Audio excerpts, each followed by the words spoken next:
Right, mga minamahal, sige, pag-usapan natin itong si Senate President Chis Escudero. Dahil sa aking naamoy, abay mukhang olats, talo itong si Quezon. Posible palang makasuhan at makulong din itong si Senate President. Kaya ngayon, magsaya ka.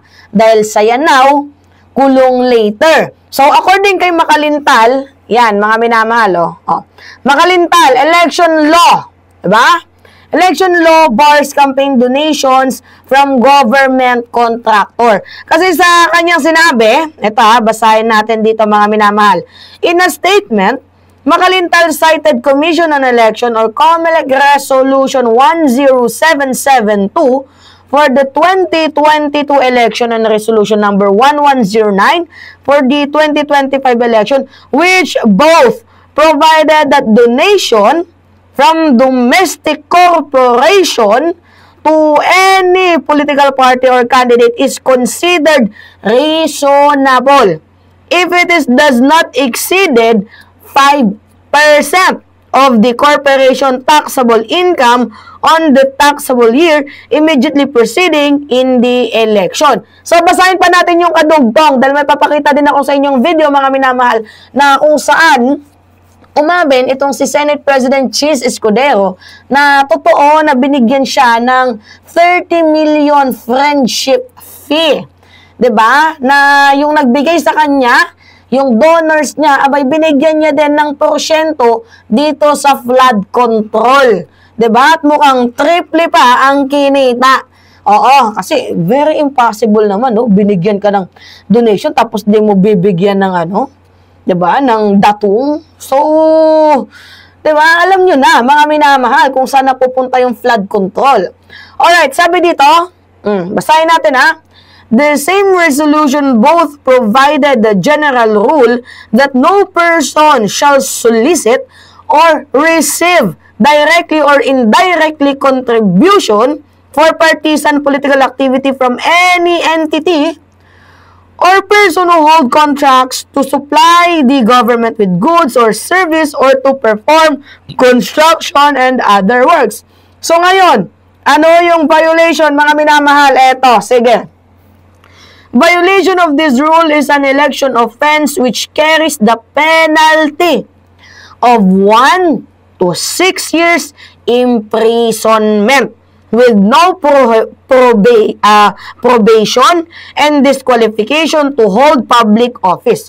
Pwede pang ma-disqualified pala itong si Quezon, mga minamahal. So ngayon, sige, panoodin natin tong video na kung saan umamin. You heard it right. Umamin itong si Chis Escudero na binabaya. Meron talagang nagbigay sa kanya ng 30 million na friendship fee na itong nagbigay ay ngayon kontraktor, 'di ba? Kasama sa 15 na malalaking kontraktor na nakikinabang sa flood control na hindi naman talaga natin makita kung nasaan yung flood control. Alright, sige. Yes, diba? Kasi campaign contributor nyo nga raw. So, pa-explain lang po, masama ba to? O hindi walang mali dito? Gaya na sinabi ko, wala namang sinabi yung Rappler article na illegal na ginawa. Dahil wala naman talagang illegal doon.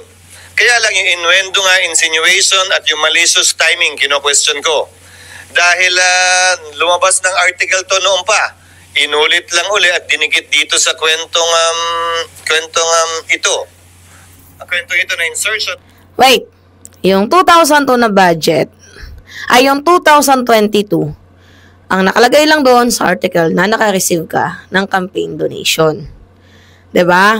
Ngayon naman, yung nangyari kasi, yung nag-donate sa'yo ng 30 million ay contractor at kasama sa 15 na malalaking contractor na nakikinabang ng flood control project na hindi natin makita kung saan nga ba napunta ang flood control money. 'Di ba? Alright, continue tayo.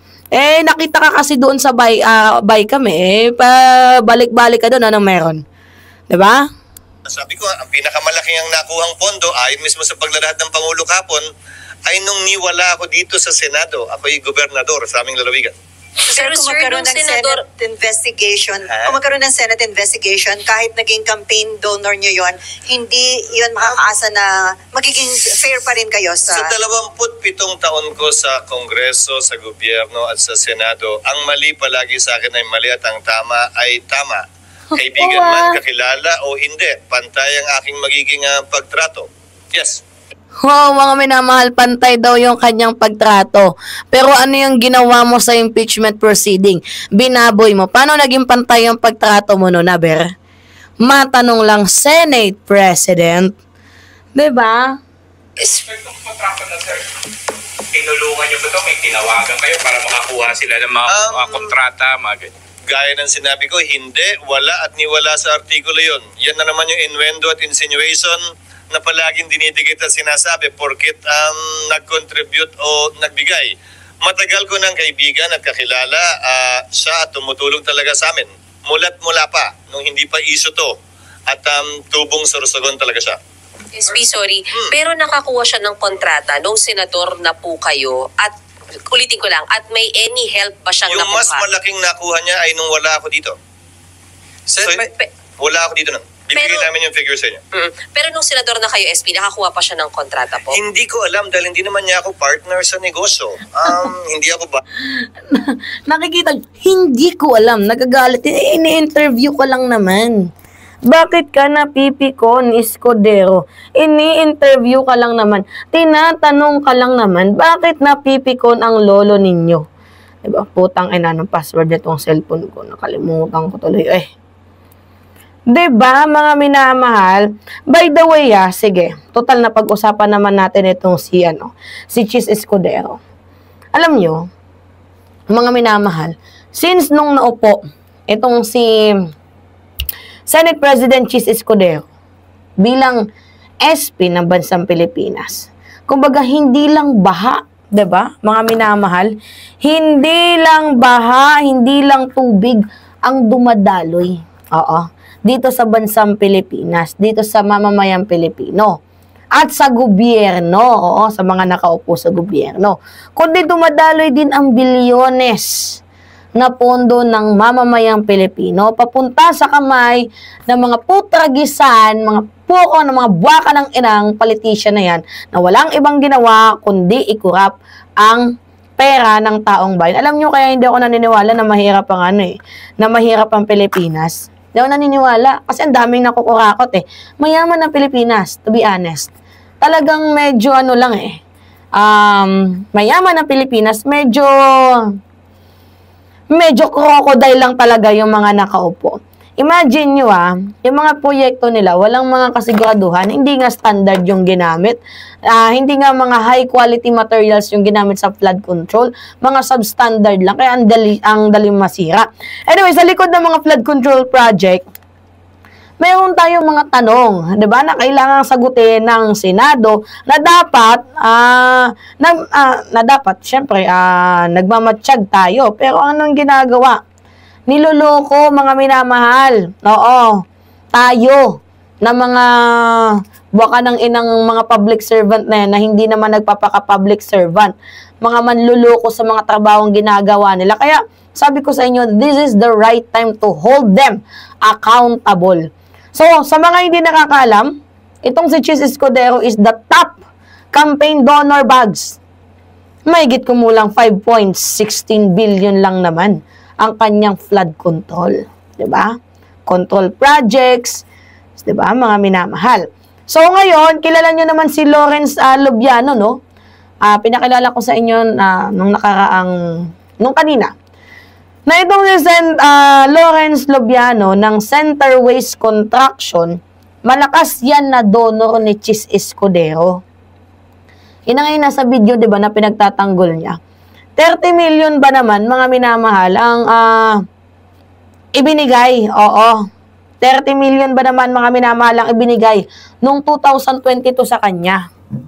So ngayon, kung kayong tatanungin ko, nagbigay ka ng pera sa isang politician, no? Nagbigay ka ng pera sa isang politician na nalo. Parang sumugal ka na nun. Ngayon, syempre, kailangan dyan, may kapalit yan. Imposibleng hindi mo bibigyan ng datong yan. At eto na nga, boom. kasama sa 15 na mga malalaking contractor. Tapos i-deny niya na, hindi naman kasi ako yung nakaupo nung time na binigyan siya ng ganyan. 'Di ba? Ang kapalit ng 30 million times 3. Kasi yung flood control, ang laki. Tapos yung contracts na from 5 contracts, naging 44 contracts after ng 2022 election. Sobrang tumaas, di ba?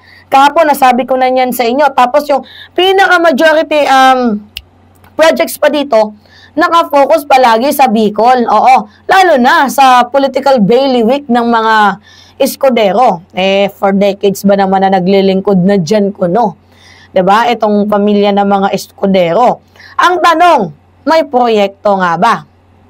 Hindi nga sinasagot yan ni Chis Escudero, mga minamahal So, ang ginagawa niya lang is dinideny niya yung kanyang involvement. Ano pa ba, mga minamahal? Ang awkward niya kasi dinideny niya yung kanyang mga involvement tsaka yung mga connection niya sa campaign, yung mga connection niya sa mga campaign donor niya. 'Di ba? Denial yarn. Naalala nyo? Ito, kay Senator Joel Villanueva. Nakakuha ng 12 billion insertion din dito kay Chis Escudero, pero saan napunta? Matanong din natin yung sa Bulacan, na baluarte din ni Joel na umabot din ng 12 billion ng kanyang flood control insertion. Galing sa campaign connection ni Chis Escudero, pero ang tanong, saan ba talaga ginamit yan? Lahat tayo, di ba, nagulat mga minamahal sa Bulacan Governor. Lahat tayo nagulat. Kahit nga yung governor sa Bulacan sa dami ng projects, di niya alam ang lokasyon at estado. Di ba? Dito din kay Bongo. Isa rin sa top contractor ng flood control project. So, meron ding parte, si Bongo ng 142 billion insertion dito kay Chis Escudero. Pinakamalaking Davao Government Infrastructure Contractor ay pagmamay-ari ng pamilya ni Bongo. Ngayon magkasama silang tumatanggap ng malalaking flood control projects nationwide. 7 billion pang napunta sa kanya mula sa 142 billion insertion.